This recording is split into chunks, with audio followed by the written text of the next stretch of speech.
So, hi everybody. Good morning.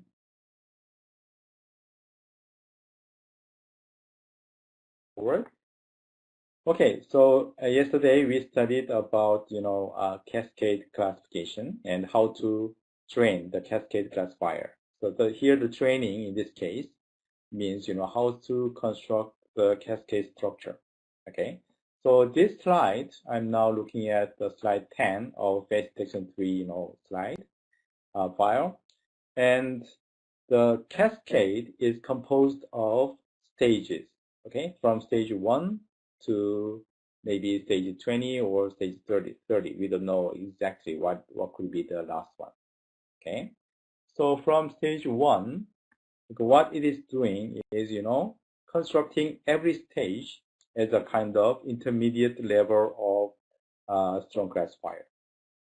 It means it is not the strong classifier itself we have generated after AWS training, but it is a kind of small set of subset of strong classifier. So it is composed of multiple weak classifiers, but not so many like 2000. Okay, it can be 1 or it can be 10, 20, 100, possibly sometimes, but it is not the whole features. Okay, so it is subset of kind of strong classifier. So every stage we are setting the target performance numbers, two numbers in this case, true positive rate, simply detection rate, and false positive rate. So all the stages normally they have same detection rate, same true positive rate. Okay, so we are fixing the same true positive rate for all the stages. And then as for the false positive rate, we are giving some different values, right? In the first stage, we are giving very high, means we are allowing, right? High rate of false positive rate, such as 50%. And the second stage, smaller false positive. Third stage, smaller. Fourth, smaller. So when we approach to the end of the cascade, the final one will have the minimum false positive rate. Theoretically, it can be 0, but in practice, it cannot be 0. So we are setting very small number. Okay, so we are constructing every stage with these target numbers. Okay, and then so we try to satisfy these numbers by adding necessary number of reclassifiers. For example, to satisfy 99% of detection rate and 50% of false positive rate, for example, in stage 1, we may need just one reclassifier. In stage 2, to satisfy 99% of detection rate and 25% of false positive rate, we may need like 3 reclassifiers, right? So we cannot know how many, but based on the target numbers, detection rate and false positive rate, we can add more features, more reclassifiers, and once it is satisfied, then we can finish every stage. So in this way, from stage 1, we are constructing stage 1 and then 2, 3, 4 until we get the whole false positive rate. So in essence, every stage has a target detection rate and false positive rate. By the way, the whole cascade itself also has its own one target false positive rate. If any final terminal stage satisfy the global target, simply saying global target false positive rate, then we stop the training of the cascade. So it is done. Okay, so every stage has the target numbers, and the whole global cascade itself also has its own global target number. Then we can stop the training. Okay, so that is the basic concept of cascade, classifier. So why, by the way, why do we have to do this? What is the main purpose?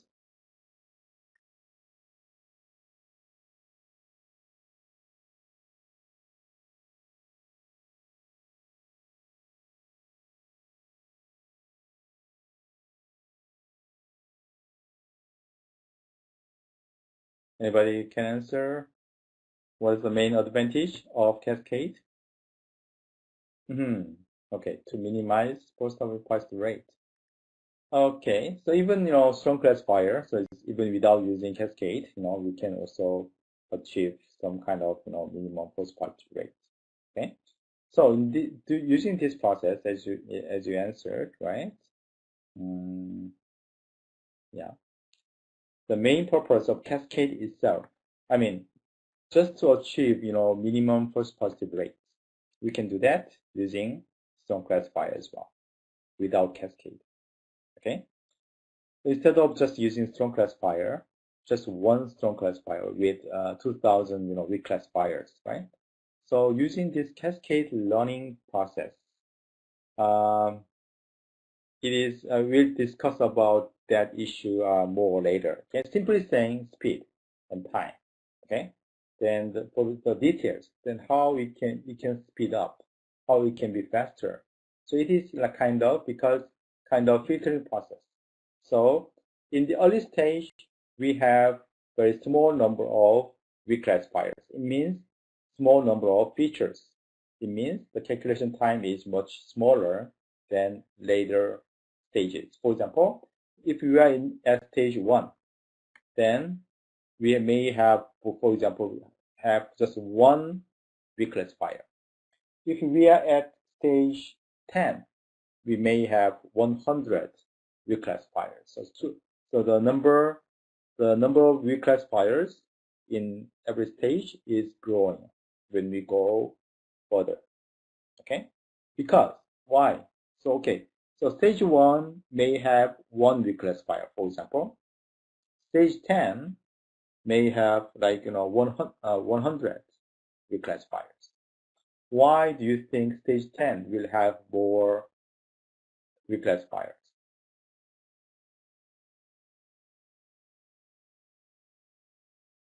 Why is it happening? So we can, even though before training, just conceptually, theoretically, we can guess, the later one, like, stage 10, will have more weak classifiers than the stage 1. Why? Why do you think the later one will have much more, weak classifiers?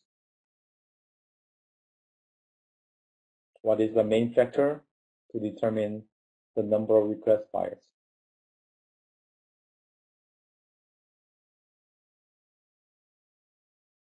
Yes. To achieve? Yes. False positive rate. Okay? That is the main factor. Okay? So to achieve the false positive, by the way, later stages will have much less false positive rate. Okay? To achieve such a smaller false positive rate, we have to add more features. It means that the stage classifier is becoming stronger than the previous one because the false positive rate is smaller. Okay? Yeah. Okay. So in this way, early stage has just a few features, a few weak classifiers. Then the calculation time is much faster than stage 10. Stage 1 is much faster than stage 10. It's very straightforward, right? Because stage 10 has much more weak classifiers. By the way, non-phase negative samples, 50% of negative samples will be discarded in stage 1. Is that correct? Because the target false positive rate for stage 1 was 50%. Okay? It means, the true negative rate at stage 1 is 50%.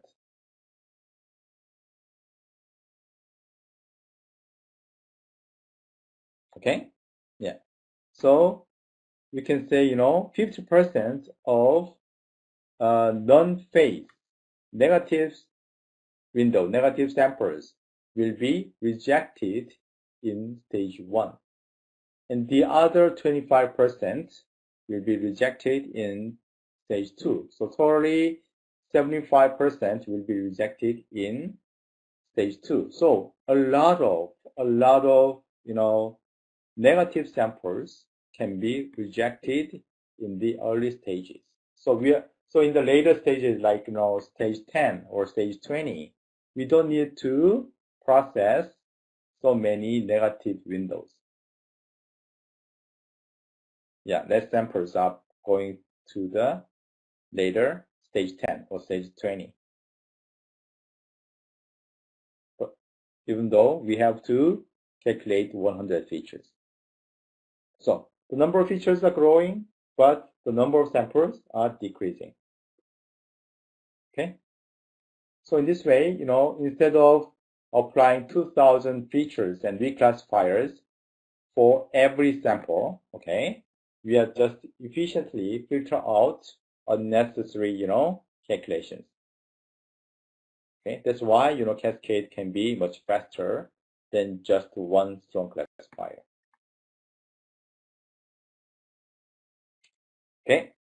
Okay, then now, one more important issue was like, how can we then satisfy in every stage the detection rate and false positive rate at the same time.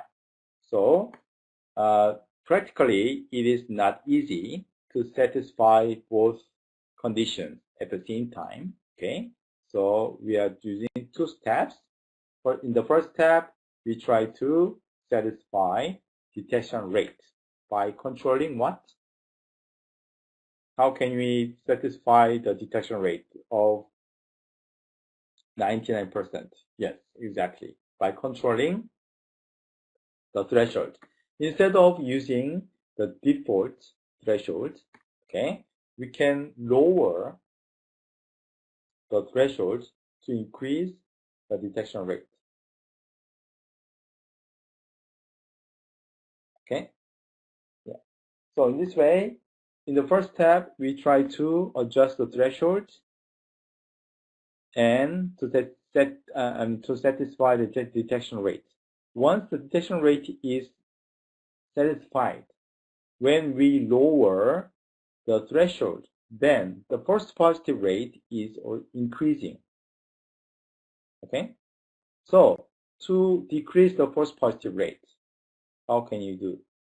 So once the threshold is fixed, okay, so this threshold, this green line is good to satisfy more than 99%. But the false positive is just 20%.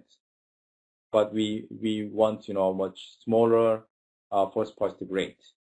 Then what can you do? We can add the reclassifier. We can add features, more features. Okay. So normally when we add more features, we can decrease the false positive rate. Okay. So once the threshold is fixed to satisfy the detection rate, and then we try to test the false positive rate, and if necessary, we have to add more features to satisfy false positive rate. So in these 2 steps, we can finally satisfy these 2 numbers. Okay, so in the sense, controlling the threshold is very important in this step. Okay. Okay, so you have question.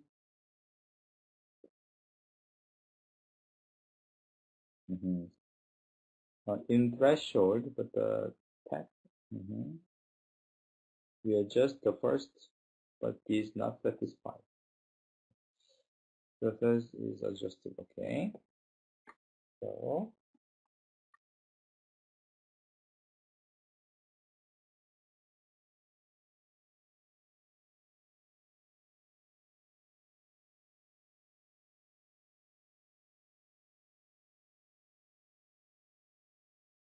okay, so let me show you this graph again. Okay, so in this page, like page 21, as you can see here, okay, by adjusting the thresholds, simply, we normally make it lower, right? Make it lower and lower. Then D is definitely increasing.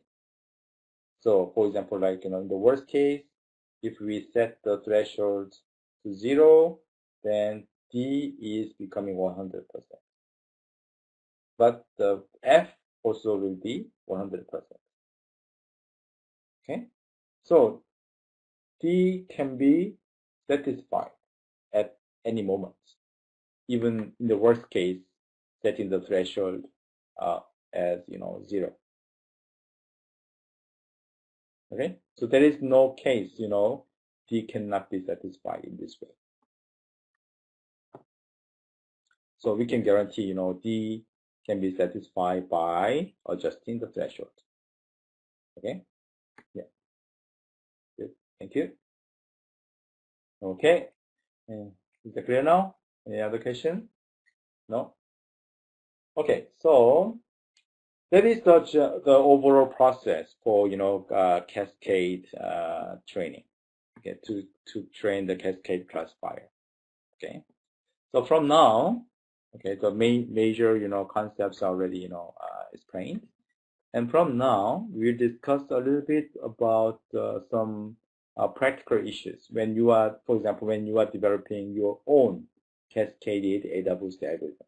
Okay, then you will see this kind of very implementation issues. Okay, the first one is, for example, in every stage. For example, in the stage 1, we used F40 from the sorted reclassifier, right? So F40 is used in stage 1. Oh, by the way, F40 just one reclassify F40 satisfy the 2 number. Okay, then stage 1 is done. And the next step, we go to the stage 2. And to satisfy the D and F of stage 2, we have to add features. Okay, F52, F34, F99. So at this moment, there are 2 options, 2 cases. Oh, so we have 2,000 features. So I used F40 in the stage 1. Then in the stage 2, do I have to start from the beginning or do I have to start from the next one? So in the first case, in very general case, normally we are starting in the stage 2, we are starting from the second one. Okay, so we are using the features just once. Okay, that is very general approach. But sometimes in the lower case, the second case, we can start from the beginning again. So it means every stage 1 started from F40. Stage 2 started from F40 again. Stage 3 will start from F40 again. Okay, this is also one possible option we can choose. So it depends on the input samples and all the system requirements. So we can also, if the first approach is not working well, then you can also consider the second approach. But still, the first one is the most common approach. Okay, so Penaganti, you have what are your question is what are F40, F2, F34? Okay, so here this list F40, F52, F34, they are the results of AWS training. Okay, if you remember the AWS training. So what is the purpose target of AdaBoost? Or what was the target, the purpose of AdaBoost?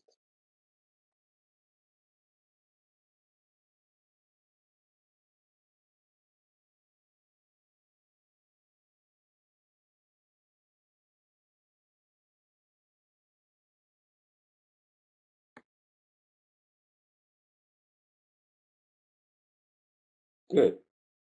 Excellent. Feature selection, right? Out of 180,000 features, yeah. So we are trying to AdaBoost is selecting good features like 2,000 or 1,000 depending on your setting. Okay, so this F40, F52, F34, they are all the features, and in other words, weak classifiers selected by AdaBoost algorithm. Okay, yeah. So F40 means the feature ID 40. So it means it will be weak classifier 40. Okay, so here the feature is actually corresponding to one weak classifier, right? So feature and weak classifier actually the same meaning in this case. Is it clear now? Okay, thank you. Okay, so any other question? Okay, so this is just kind of one option you can choose, right? So in practice, when you are developing your or training your own training system. Okay. Okay, the next issue, the very practical issue is, how for every weak classifier. So going back to the AdaBoost training, AdaBoost learning process. For every weak classifier, we have to determine the weak classifier based on the feature. In this case, we have to determine the threshold and P. What is P here? So in this formula, what is PJ?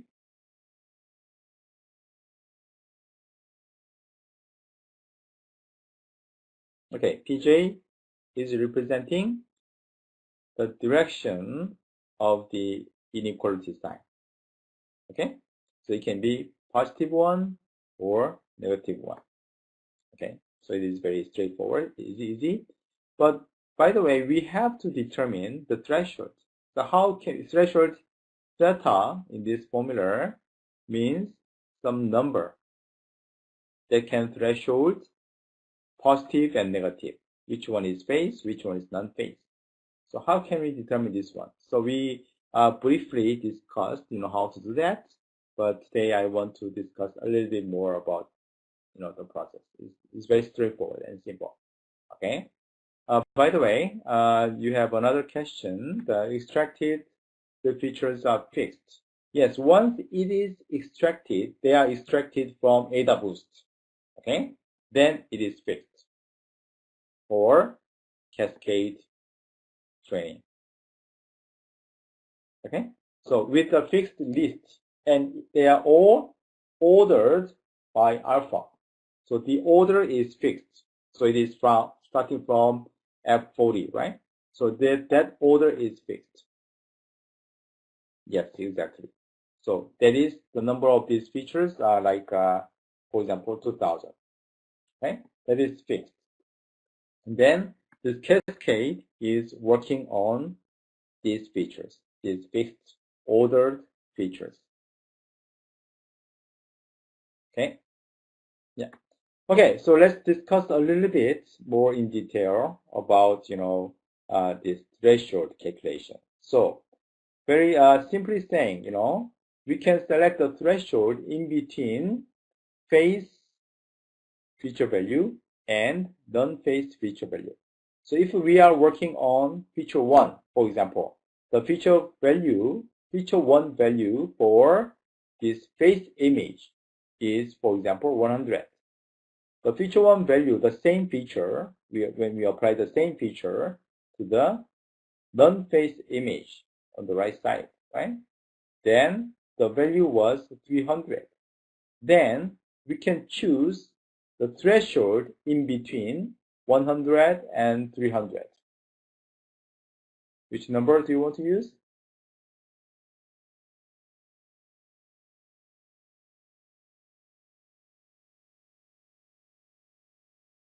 Oh, yeah. Somebody wants to use 200, somebody 130, 150, 200.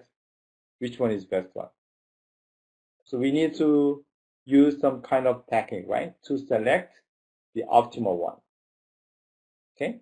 It looks like, 200 looks like in the middle between 100 and 300, right? So it looks good. But by the way, in practice, this is very, theoretical and straightforward explanation. But in reality, we don't have just one phase. We don't have just one non-phase.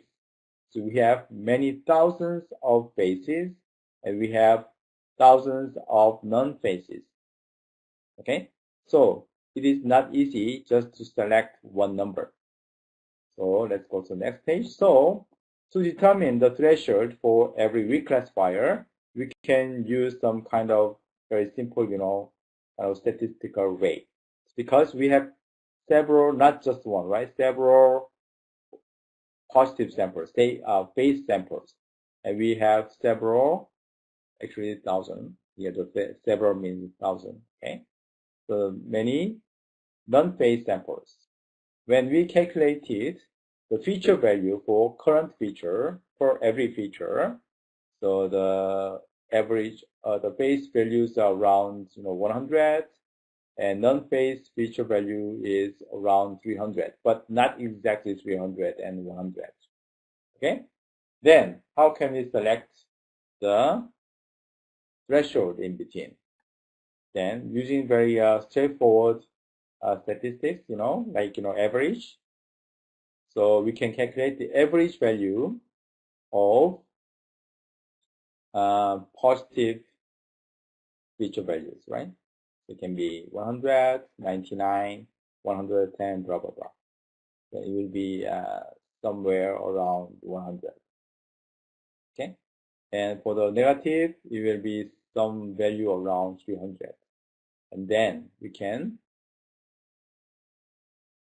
calculate the average value of these two different values divided by 2. Okay? So it can be 200, or it can be 210, or 180. Okay, so it can be determined by this kind of calculation. Or you also can apply any other statistical approach to find the median kind of value. Or you can use some rating system. Or you can also use the average and variance as well. So for example, the positive value can have very small variance, but negative value can have bigger variance. Then the threshold may not be in the middle. In that case, you want to make it higher or lower. So for now, it looks like 200, right? 200 is approximately in the middle between, positive and negative sample values, right? But if positive sample has very small variance statistically, okay? Negative has a kind of bigger variance. Then you want to make the threshold lower than 200 or larger than 200.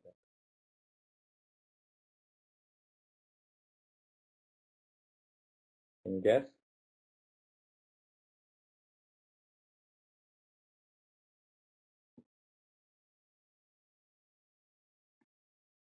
No?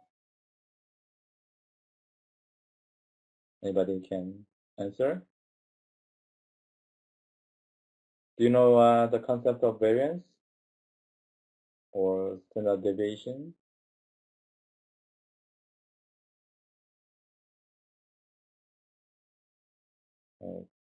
Okay.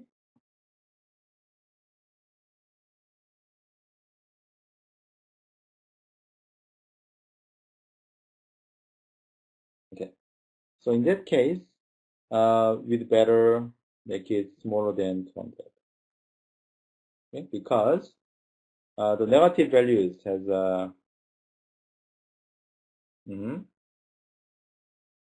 Yes, yes, yeah, exactly. So negative value has a bigger variance. It means the distribution is not normal, right? So it is not just around 300. It can be very close to 200. Okay. But if, the positive has a small variance, it means the values are just around 100. Then to make it safe, we have to lower the threshold to include more negative samples as a negative, right? So anyways, so in this way, by using this kind of statistical, analysis, we can determine the threshold. Okay. So, but this approach, just dividing, just using the average value is still good enough for the reclassifiers. But if you want to make it more accurate, then you can consider variance as well. Okay. Any question?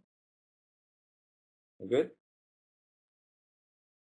Okay. So from now, I want to show you, some very practical examples how to show how Cascade is working.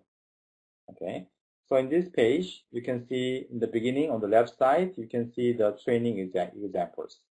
So it has like, many, not so many, but, still relatively many basic pictures, whatever number. Okay. By the way, in case of non-phase, let's assume, we have just 4 non-phase images just to make the calculation, easier. Okay. Very small number of non-phase images. Then if we pass every picture to the cascade in the stage 1, just in terms of non-phase. Okay, hopefully, theoretically, all the positive phase samples will pass stage 1. Okay, that is our expectation. Because, positive samples are supposed to go to the final stage. And finally, the whole cascade should say yes. Okay, so they are supposed to pass stage 1, stage 2, stage 3. Okay, by the way, so this looks straightforward. But by the way, in case of negative samples, non-phase samples, now in the beginning we had 4 negative samples. Then after stage 1, then two of them will be discarded, rejected. So it is true negative. The rate is 2 out of 4, so it is 50%. So 2 of them should be rejected after stage 1. Okay? Then for stage 2, now all the positive samples and just 2 left false positive samples will be input of stage 2. Then in the stage 2, it will try to filter out or reject according to its false positive rate. Okay? So in this way, the negative samples, the positive samples are going through all the stages and they are supposed to go to the final stage. But in case of negative samples, they are not going through the whole stages. Okay?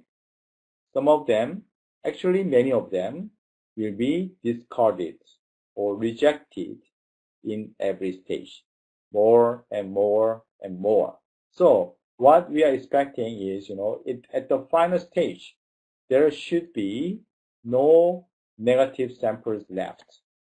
So finally, we have just positive samples. So we can say if any sample survived until the final stage, then we can say it is actually a phase. Okay? But in case of non-phase images, negative samples, they will be discarded, rejected in any stage in the middle. Okay, so they should not reach the final stage. Okay, so that is how the cascade classifier is actually working. So it is trained and structured to work in this way.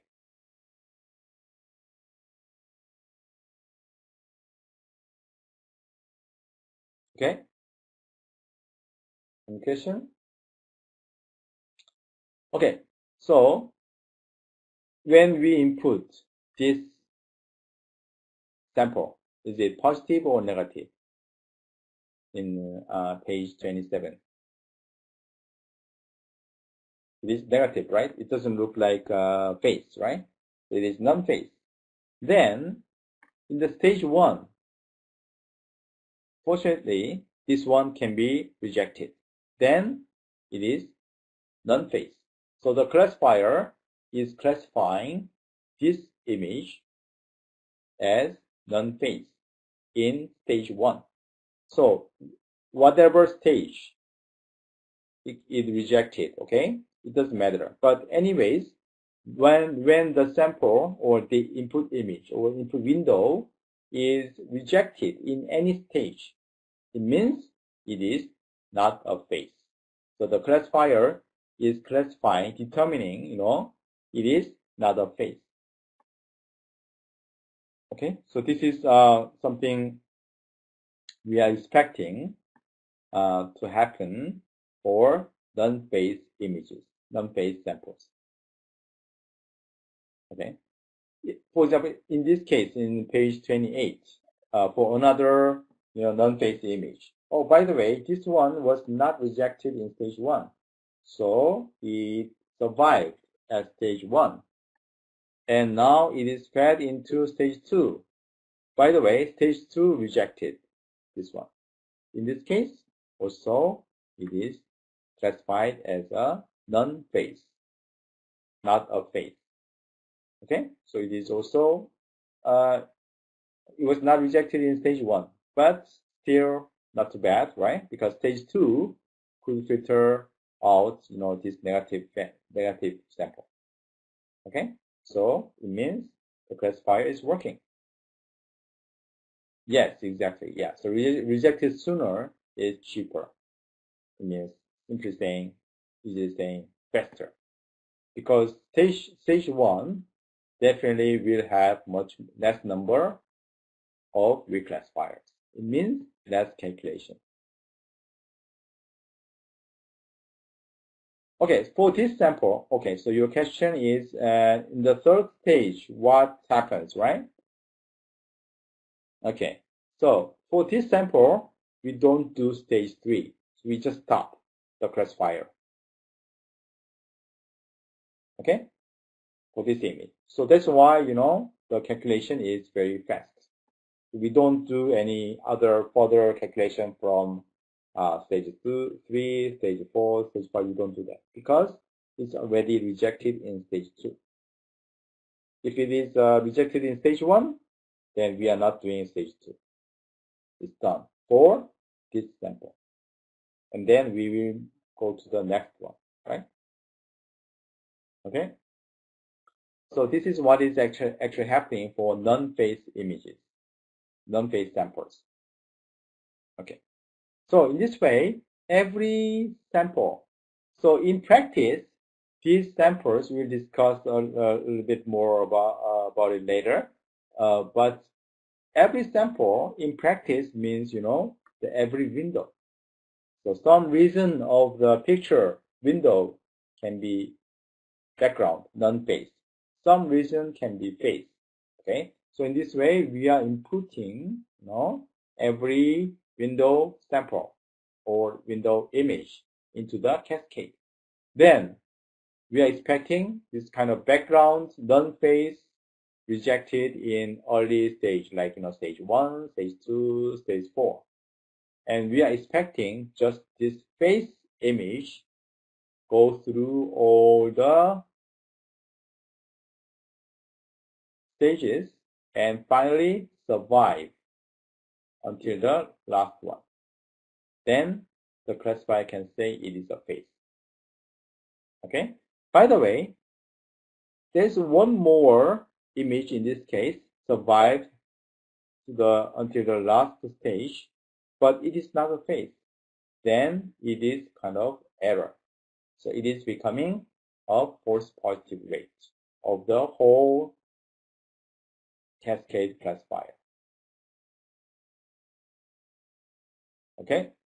Yes. So we don't like it. Okay? We don't like this kind of false positive reject. Okay? So our purpose is to minimize the rate of this kind of false positive rejects. We just want to phase survive at the end of the cascade. Non-phase should be rejected in every other, any other, stage, like stage 1, 2, 3, 4, 5, whatever, 10, 11, whatever. Okay?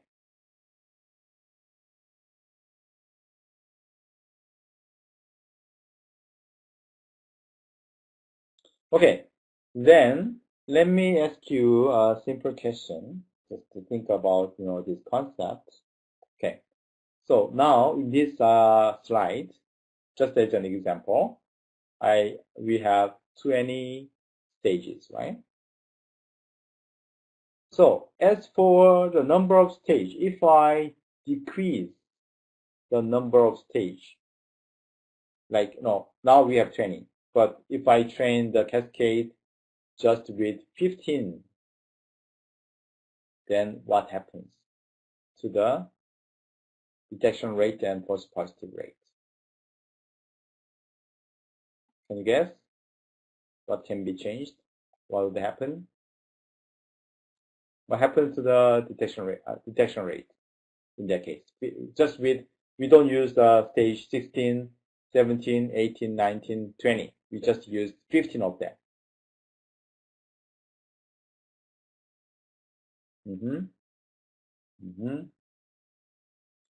Okay, so you're correct. So false positive rate will increase, right?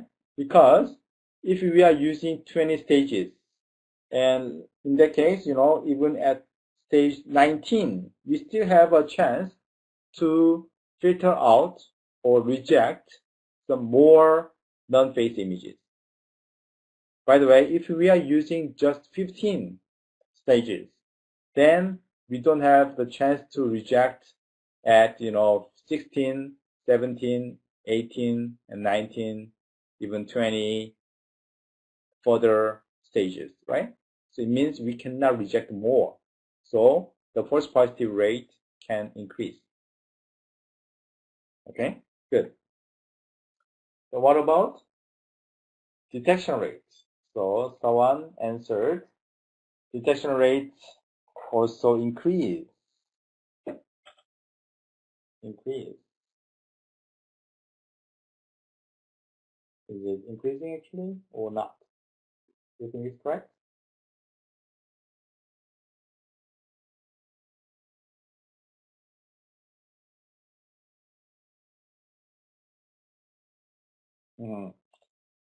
Okay, so actually, Sawan Hassan's answer is practically correct. Okay, but theoretically, this is correct. Okay, yeah, theoretically, because we are keeping the same detection rate, right? So theoretically, it should be the same. But that is very theoretical case. But in practice, when we have more stages, right? So it means we are trying to filter out, reject more non-phase images. But in that case, sometimes phase images also can be rejected as false. Okay? That is false negative case. the false negative case can increase. The false negative rate can increase. So it means true positive rate can decrease. Okay? So determining the proper number of, so when to stop? So do we need to use 20 stages, or do we need to use 30 stages, 15 stages? Okay, so it should be determined carefully, okay, with some criteria. So what level of detection rate and what level of false positive rate do we want? Okay, sometimes if we have too many stages, then we may not detect some cases because the detection rate can decrease actually. Okay, but if we have too small number of stages, then the false positive rate will increase. So we have too many phases, wrong phases. Okay, so we have to select the proper optimal number of stages based on the target false positive rate, especially, and true positive rate. Okay, is that clear?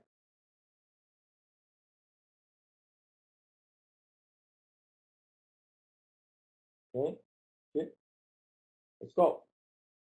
So according to the paper, okay, so one example, result of the training is, the paper said, they trained the cascade classifier with 32 stage cascade classifier, okay, with 32 stages. And when they analyze the stages, the two feature classifier was, constructed in the first stage. So it means, the first stage, stage 1, just include two reclassifiers, two features to achieve the goal, right? And when they tested the cascade classifier, 60% of non-phases were rejected in stage 1, in the first stage. In case of second stage, they trained the second stage with 5 features. Okay, so as we have already discussed, the number of features are increasing. Okay, so the rejection rate was 80%. So 80% of non-phases were all rejected with stage 1 and stage 2. Okay, so as we can see here, 80% is many of the non-phases, right? Many of the non-phases are rejected just in 2 stages. Okay, just using, yes, exactly, just using 7 features out of 2,000. It is very small number. Okay, just with such a small number, we can reject 80%. It is amazing, right? So that's why, cascade classifier is so fast, much faster. Instead of calculating, 2,000 features, we just need to calculate 7 features to reject 80%. Okay, so experimentally, they could prove, this cascade classification is much more efficient in this way.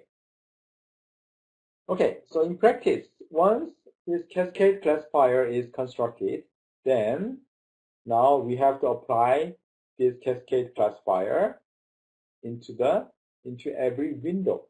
So as we have already discussed, we are scanning the picture using window from left top to right bottom corner, and even with different size of windows.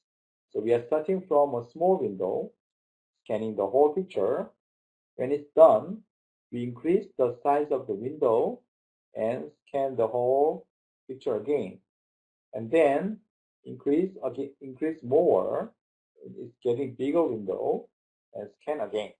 So with a certain number of predefined sizes of windows, we are scanning the whole picture again and again and again.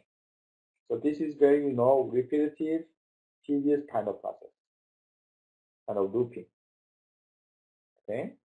So for every scan, for example, when the window is scanning the whole picture from the left top corner, so we can say, for example, the number of rejected areas can be 100,000. Here, the 100,000 means the background windows, number of background windows, considering the dimension of the picture, right? So we can generate 100,000 windows. So 100,000 background was rejected in stage 2 or stage 3. Okay, it means we are using just a few number of features to reject 100,000, not exactly 100,000, right? Just an example, right? So 100,000, about 100,000 windows. By the way, how many faces do we have? We have 9 faces, right? So hopefully 9 face windows just pass the whole stages, like 220 stages. If you, for example, including some, false positives, right? So 10 windows just pass, 20 stages or 38 stages.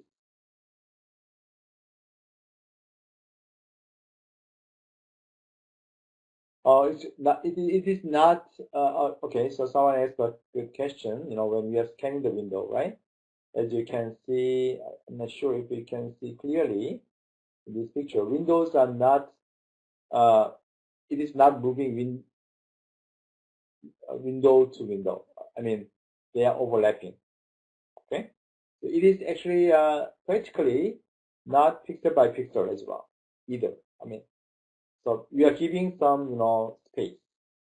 So if we started from 0, 0, okay, then the next window will start from 10, 0 if we give a space of 10. So anyways, in this way, we can overlap the window. Is that clear? Okay. So we should not miss any phase, right? So in the worst case, we can also do pixel by pixel, right? It is very, detailed, scanning. But in practice, we don't need such a kind of detail. But the space between window is too big, then yes, exactly. So it's too big, then it has more chance to miss, the base region. So we also have to be careful about the space of every window in practice and practically. Okay, so what we can see here is, for example, most background windows, like 100 and 1,000 windows, will be rejected in early stages, like stage 1, 2, or 3. But just 10 or 9 windows can survive until like 30. Okay, so when we go to the later stages like 20 or 30, the number of features are increasing, the calculation will be much more than early stages. But the number of windows we are doing that kind of many features, including that kind of many features, is just a few windows, like 10 or 20 kind of stuff.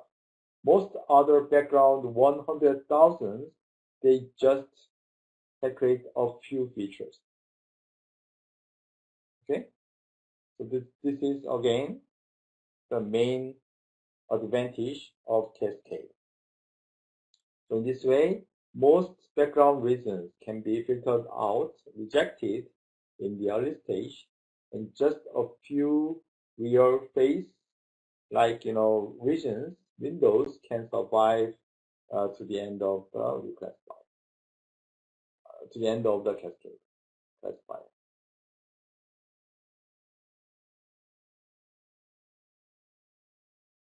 Okay? Any question? Okay. So in this slide, it is saying, the two different, steps of learning and detection. Okay. So in the learning stage, we are just training the whole steps. I mean, AWS training and training the cascade. So as a result of the learning, what we have finally is this cascade structure. So if you have you had a chance to use OpenCV face detection, if you remember the code, in the beginning, you have to load the cascade XML file, right? Cascade structure. It is normally saved in XML, file, as a kind of standard kind of format, right? So you have to read this cascade learned structure first, okay? And then in the detection process, based on the read cascade structure, we apply this one to every window. We are scanning the picture in this way. And then we just detect face region.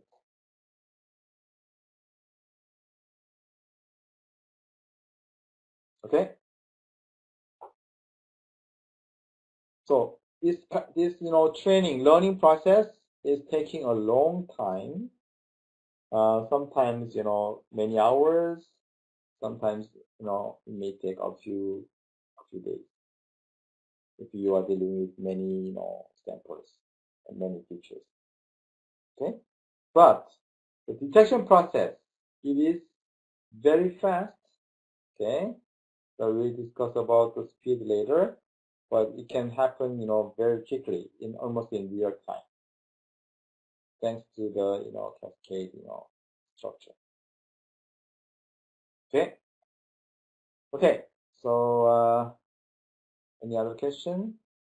So I think we'd better have a break now, and I want to finish up the break this cascade, and we'll move to the next topic of object tracking. Okay. Anybody have any question? Yeah, cascade is very.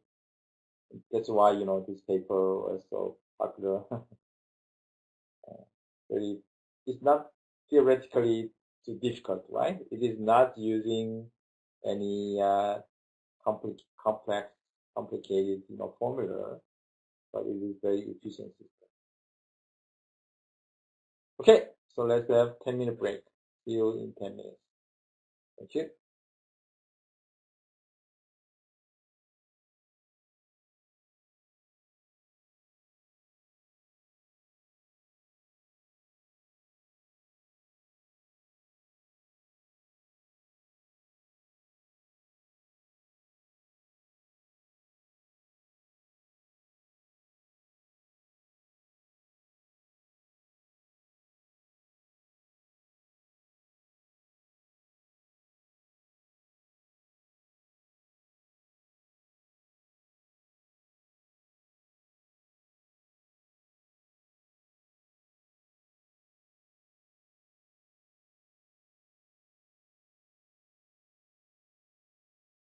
Okay, so this is the overall picture, how we are training the system and how we are scanning the picture. Okay, so I believe you now understood the overall framework. Okay, so in terms of speed, actually the speed of the this detector, face detection, is directly related to the number of features. So how many features do we have to calculate per every window?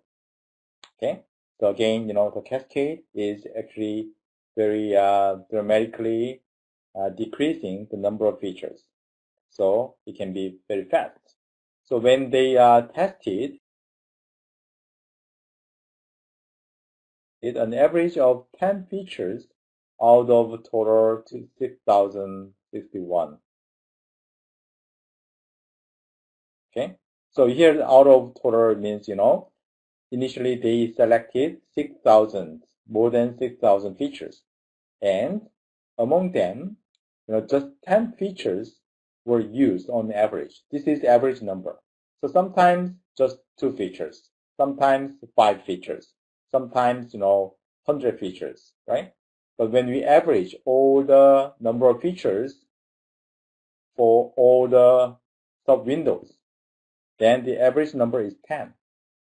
Okay, so on average, we can say we just use 10 features instead of 2,000 or several hundred.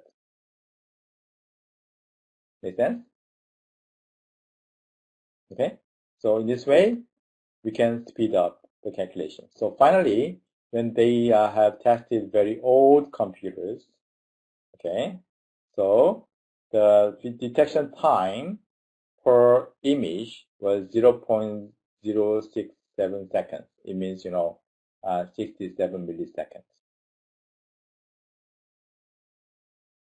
So it may vary depending on the options or computer blah blah blah. Okay, so but we can guess around the speed is something like this.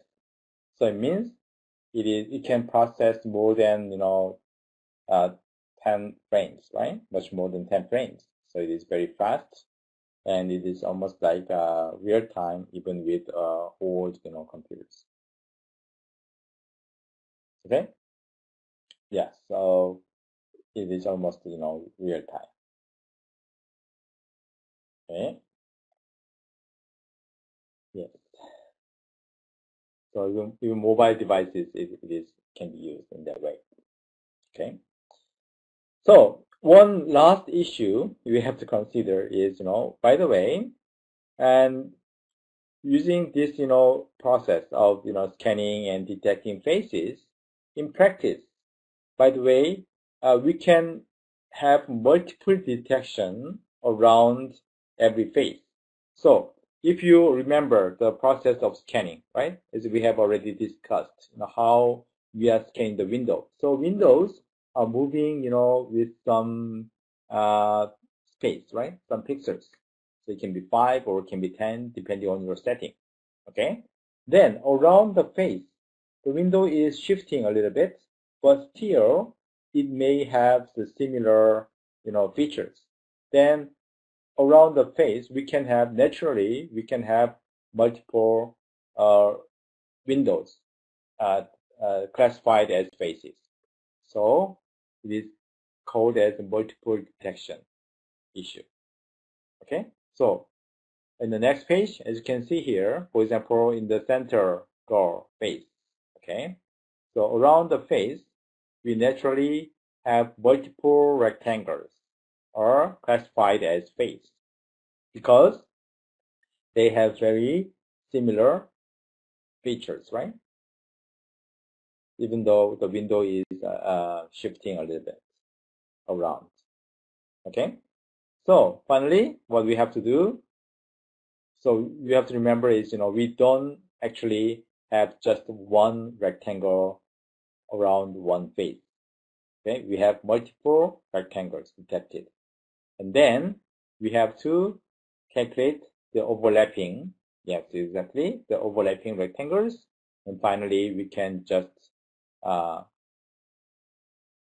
produce just one rectangle. So to do that, there are some overlapping methods, right? So how do you want to overlap?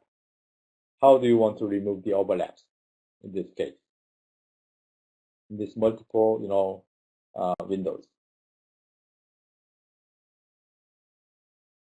Yes, it is a straightforward way, right? We can average, okay? Or we can also apply any other better method. So we can select one of them, right? Okay, yeah. So I think the paper is using average. Average is very straightforward and very common method. Okay. Oh, by the way, so before we go finish, let me ask you a question then. In this sense, for the multiple detection, if you are using this face detection as a pre-processing step for face identification, like you have to identify who is this girl, okay? Then, when you are doing average, sometimes the average may not give us the best region for face identification, right? It may be a little bit shifted to the right or to the up, to left, to bottom, right? So, do you think it can affect the result of face identification or not?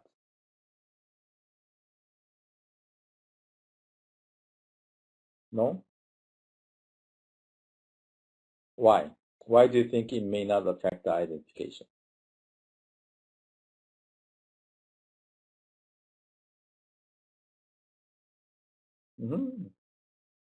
They all detect face?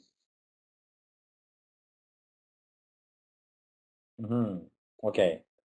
So, actually, face identification is relying on the detected region, detected window. Okay, where the identification is not trying to identify the whole picture. Okay, it just use the detected face region. So in that sense, the face detection is a kind of pre-processing step for identification, and its result is very critical to face identification. If the result is not good, then identification may not give us a good result. For example, in some case, for example, the rectangle is not including the lower part of the face. When we are averaging blah, blah, blah, right? The lower part of the face is not included. Then it can affect the face identification. Face identification may fail to identify the person. Okay? So it is happening this way. So after face detection, sometimes, very often, we try to do some kind of adjustments. So now we know the location of the face. Based on that information, we try to adjust a little bit more in detail, more accurately. Okay, so there may be some other approach, like for example, we may try to detect components, the eyes, nose, and mouth. If we know eye position and mouth position or nose position, then it can be very accurately. We can very accurately, craft the face region very normally, right? So it is kind of normalization. So for identification, so after detection, so detection cannot in this way may not give the perfect, face region sometimes. So we need some kind of, normalization step. Then is anybody heard about, Facebook's very recent, face recognition algorithm? Anybody has heard about it? Do you know Facebook is doing, face recognition? Yeah. So, oh really? Yeah. So to tag the friends, right? Facebook is providing the friend tagging, automatic, tagging of your friends from your picture, right? So they're doing face recognition. So about 2 years ago, as I remember, it was 2014, they announced a new face recognition system. It was they call it as deep face. If you search deep face, then you can see some articles about Facebook's face recognition system. So it is using deep learning. Have you heard about deep learning?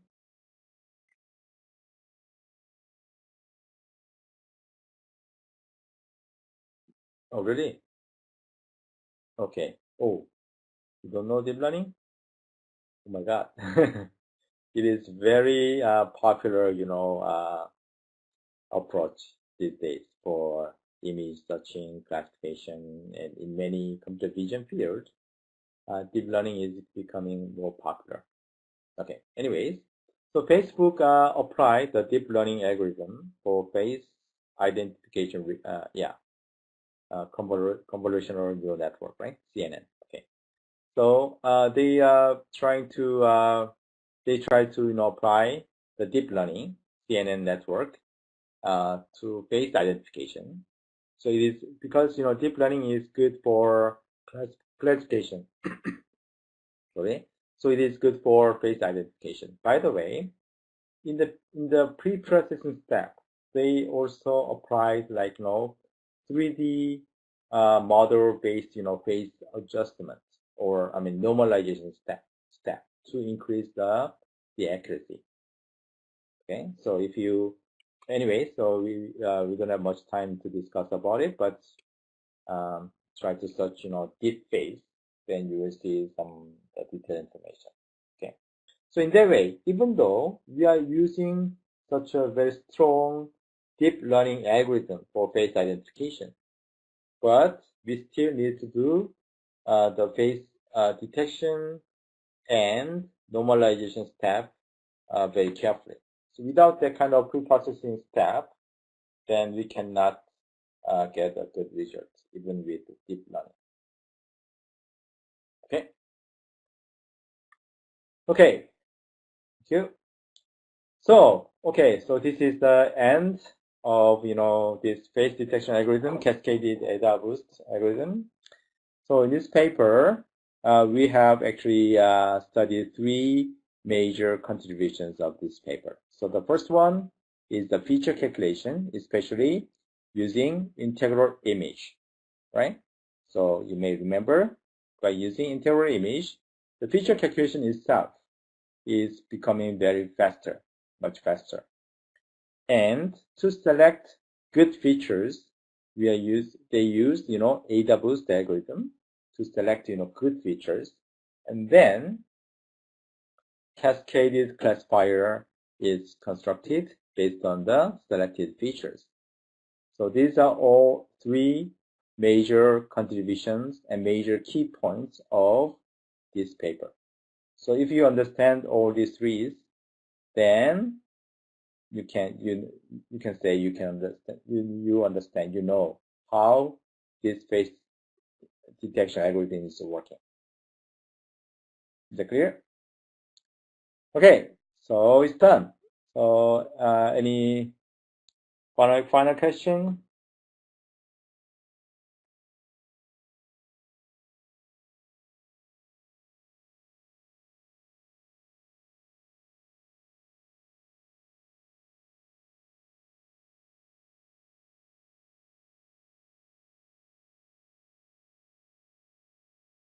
Okay, so what is your question about assignment?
Hello? Location? Okay, so let's continue and let me know when you have question later, okay? Okay, so this was about, face detection. Actually, since, this algorithm, there are also many other approaches. But again, still, this paper and this approach is still, even after almost, 10 years, it is still very basic and very important, approach. And even it is implemented in OpenCV and with many libraries, and it is used for many projects and examples. Okay, so if you know this algorithm, then I think it may be easier for you to understand any other different algorithms as well. Okay. Okay, so the question, you made two integral image of one original image. One is keeping RGB original, and then I put four integral image, and then image to grayscale, and then okay. So integral image is just for grayscale. Okay, we don't need to calculate it for RGB. Just gray. Don't calculate integral for RGB. Okay. As we have already studied, right? Okay, so this face detection is not using color information. It is just using gray. So when we are saying the R-like features, integral image, it's all assuming we are dealing with grayscale image. When we say pixel value, it means gray value, the brightness. Okay, is that clear? Okay, so, okay, so you have another question? Okay, so let me move to the next slide. So next topic we are going to study is tracking. So face tracking, but it is actually general object tracking. Okay, it can be applied to face tracking. Face is, in terms of tracking, so in case of face detection, actually, face detection is also a kind of, object detection. So the category of the object we want to detect, it was face. So in that sense, for example, the how this cascaded AWS, algorithm is not just for face. It can be used for any different kind of object, different category of objects. For example, car detection or pedestrian detection kind of stuff, or building detection. Okay, so in the sense, tracking means, face tracking is not just for face. So in the sense, we need to understand general tracking process. So we'll study about the object tracking approaches from today. Okay. Okay. So as for your question,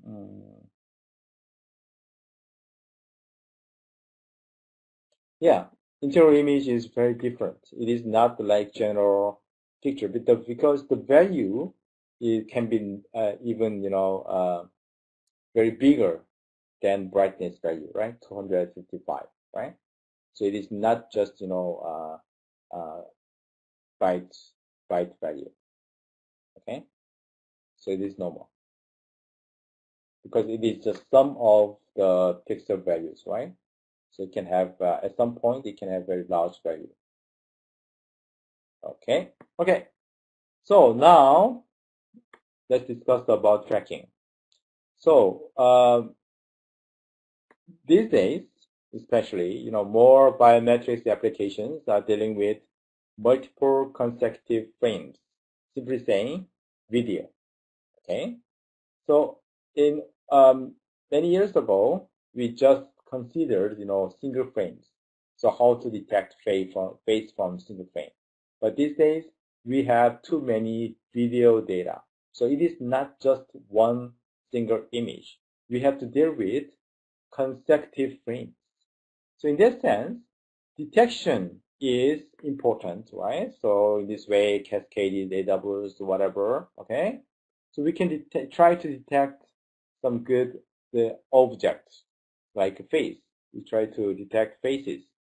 By the way, in the real system, such as the surveillance system, tracking is actually technically, faster than detection.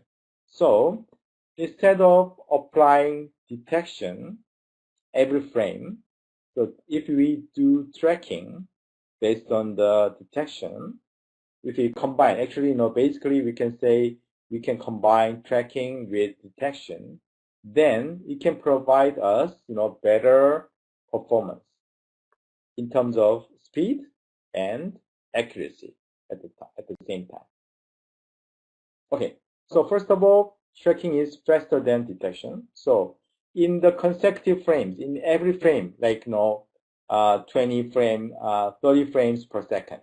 Okay, if you want to apply detection algorithm to the whole, 30 frames in 1 second, then it can be slower because detection, even though cascaded approach is very fast, but it is still not like, faster than 30 frames per second, right?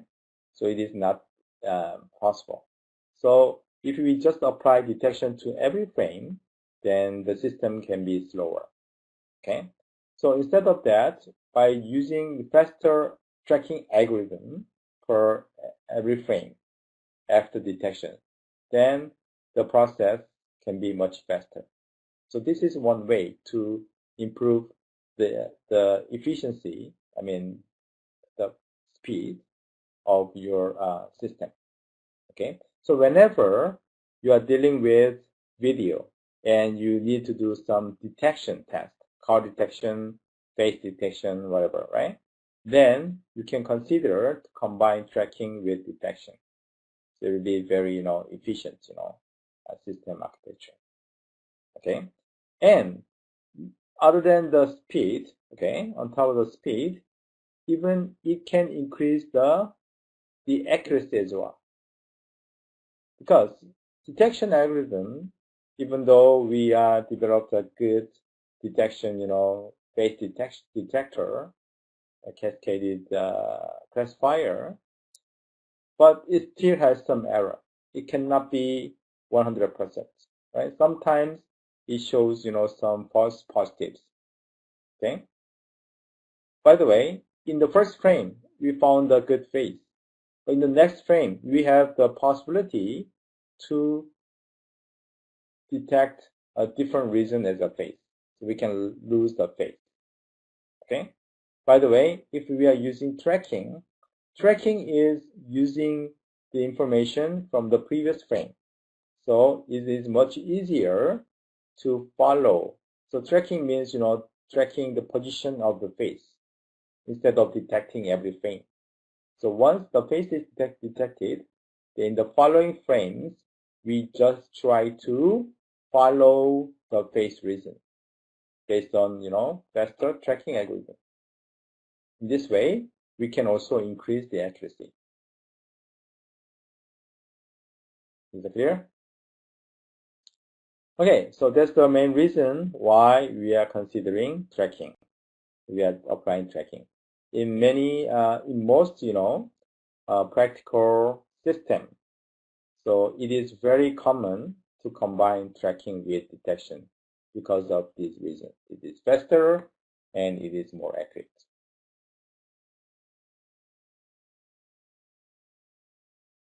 Okay. Oh, by the way, what is tracking then? What is the meaning of tracking? What do you think tracking is? Just in case, if you understand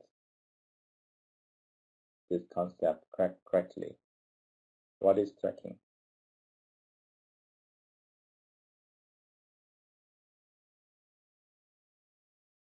The movement.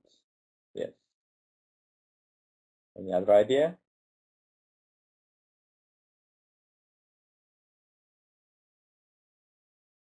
Detect face against background.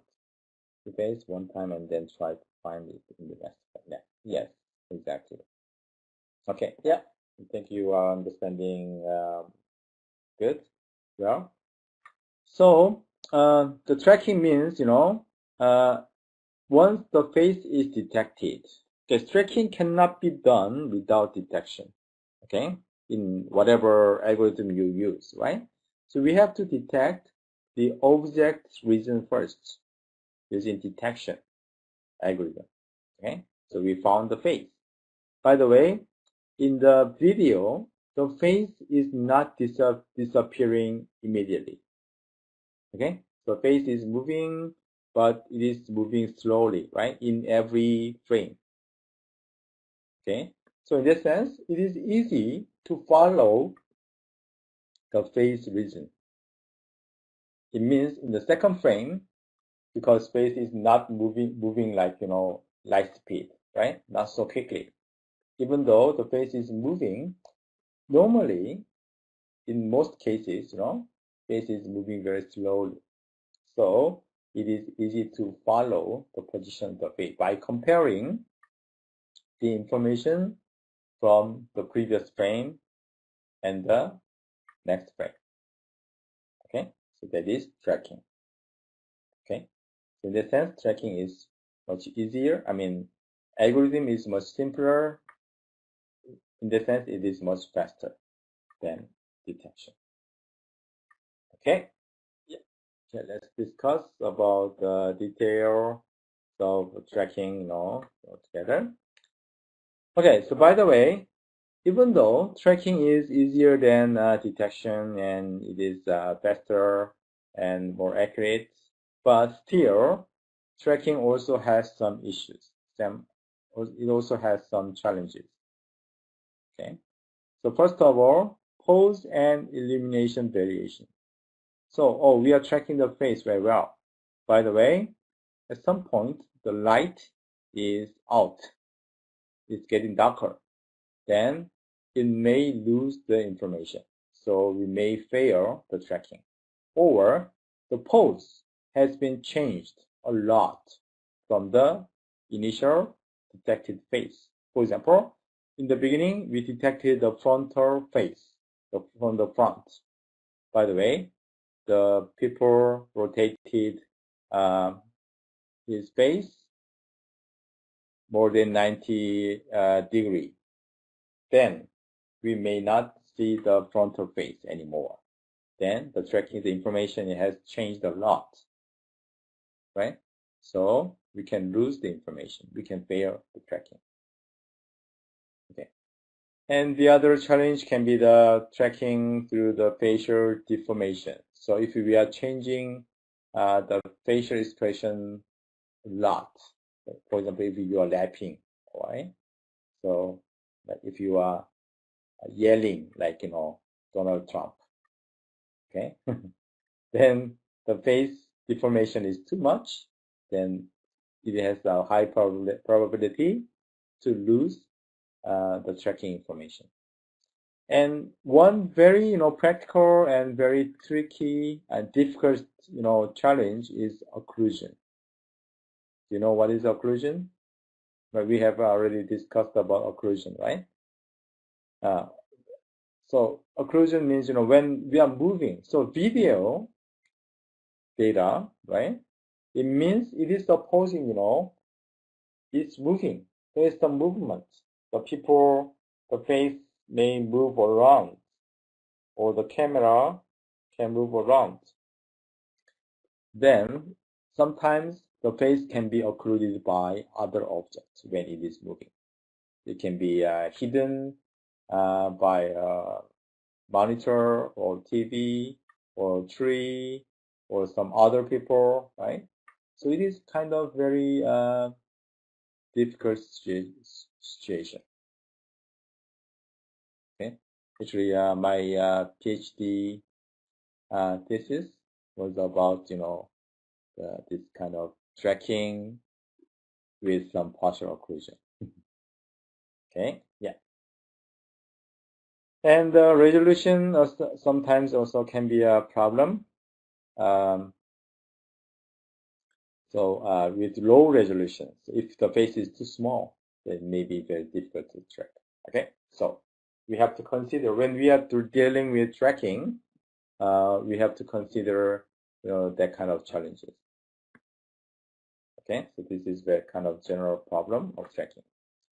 So again, face tracking is not just a kind of single unique technique. It is coming from general object tracking. So we can use very general object tracking algorithms to face. Okay, so these pictures are showing some different approaches for face detection. Sometimes we can use the optical flow. Have you heard about optical flow? So like the first picture. Okay. Sometimes we can use a kind of flexible, shape model like snake. Sometimes we can use, articulated, body model kind of stuff. Anyways, there are lots of, approaches, different approaches for object tracking. Okay. So this kind of, object tracking can be used for motion-based recognition, like, human identification projects or automated surveillance system and video indexing. In terms of video indexing, to know the change and movement in the video is very helpful. Okay, human computer interaction, traffic monitoring, vehicle navigation. If we can detect and track the vehicles, the cars, then it also can give us a lot of information, right? So these are kind of some example applications of general object tracking. Okay.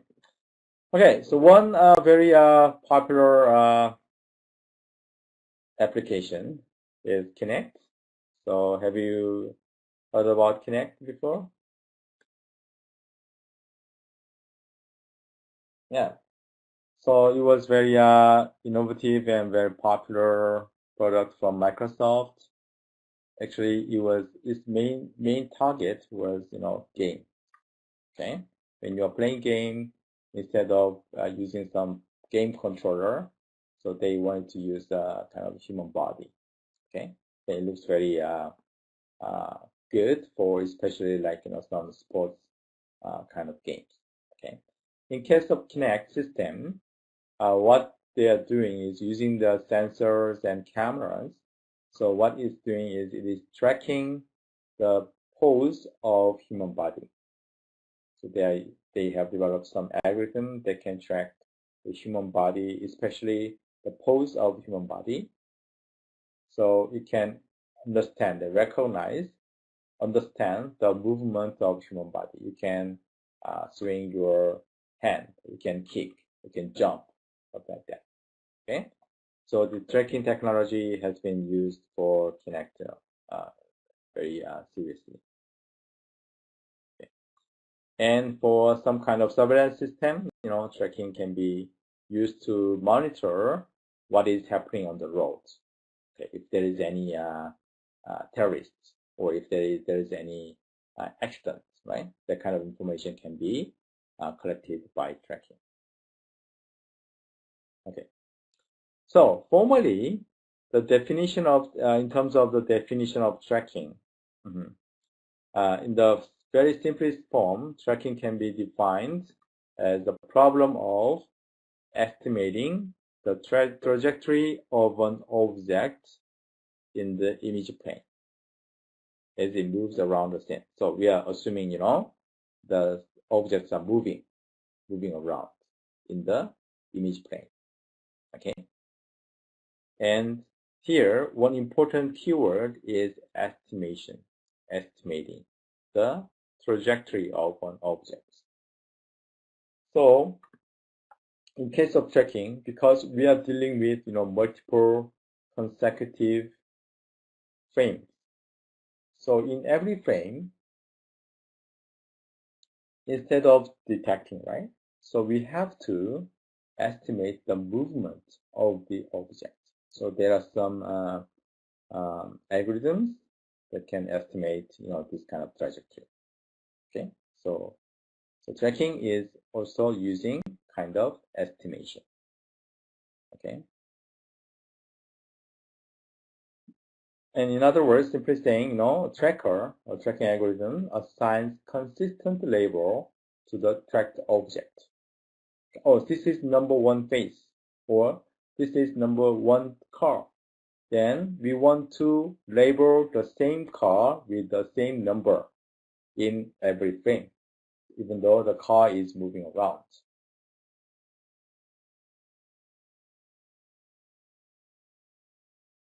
Okay, and once the car or face is tracked, okay, then we can provide some additional information such as the orientation, area, or the shape of the object for the high-level processing. Okay, we actually are using this kind of additional information to provide some very meaningful, information of the moving objects.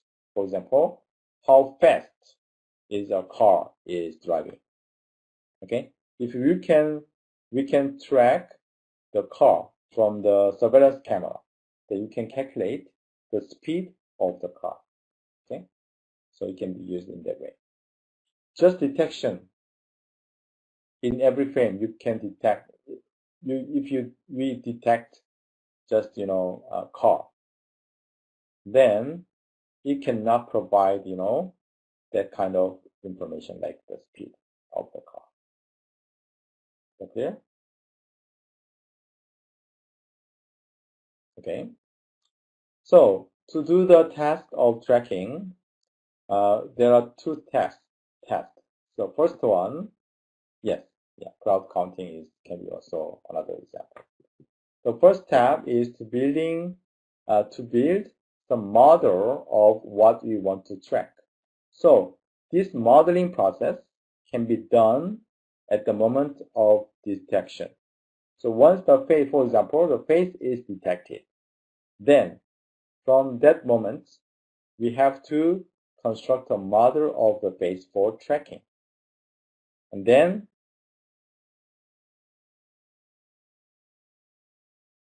from the model, okay, so we model of the previous frame, so we can make a prediction. So this is about estimation, okay, prediction about current frame. So in the previous frame, we detected a face and we made a model, okay, and then in the next frame, we try to predict the position of the model even before matching. Okay, so there are some algorithms for this kind of prediction. And then we are repeating these two tasks. So building model and matching model and prediction. And next frame, prediction. By the way, in every frame, whenever we match the model, find the model, we have to update the model if necessary, because the object can change its shape or texture, right? So because if the face is moving around, right, then the shape, because based on the pose, varying pose, the shape or information of the face can change. So even though we have one model in the beginning, the frontal face model, if we can update the model in every frame, then it can be more accurate. Yes. Okay. So these are kind of, very typical steps. So in the beginning, we build a model and we predict the next frame, and then we update the model and then predict again. So we are repeating this process in every frame. That is very general tracking process. So this diagram is explaining this process more clearly. So in the beginning, we build a model. So this is related to detection, face detection, or car detection, whatever object, okay? So we have to detect the object first, and we build the model. Once the model is built, in the next frame, next step, we are calculating the prediction. So make a prediction. Oh, in the next frame, what can be the next position or next, rotation of this object? So there are many, prediction algorithms. So Kalman filter is one of the algorithms. Kalman filter kind of algorithms can be used for this kind of prediction.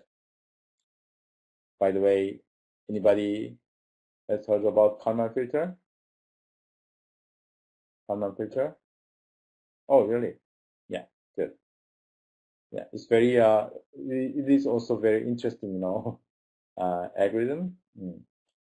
We are not going to deal with this topic in this course, but if you are interested, then you can try to study.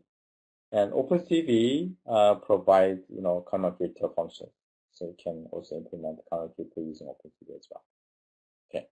So once the prediction is done, then in the predicted area, we need to try to match the object again. Okay. So because prediction is just prediction, so it cannot be perfect. So we have to, in the predicted region, so we have to match the object again to find more accurate, position or pose of the tracking object, like face or car. Okay. Once it is matched, then even though it is not changing a lot, but the model, for example, here the model can be like face, right? The shape of the face can be changed a little bit, right? So we have to update the face model. Okay. By the way, when we are talking about model, what kind of information can be represented using this model? What do you want to use for the model to model the face? For example, in case of face tracking, change your pose. Okay, the pose, yeah, a little bit abstract, but still, yeah, meaningful. Stream of position. Okay, stream of position. So can you match the stream of position to find the object? Expression. Okay. Yeah. So the ideas. So there are actually many options, right? So to make the model, for example, the color. Once the face is detected, right? Then we can extract the color information of the face. And then the next frame, we can try to detect the color information or some special, like, texture features. Okay. Or some local, point features. So these days, we'll discuss more in detail next class. These days, more local point features are very popular for tracking because they're very small number of information and very robust to any variations. So in this sense, local features are very popular. Anyways, so any visual information can be color, texture, point features, blah, blah, blah, edge kind of stuff. Yeah, any information can be used for this model, but there are still, very good and very dominant features as well. Okay. So I think that's all for today. So from next class, we'll discuss more in detail about the tracking algorithms. So especially, based on the point features. Okay.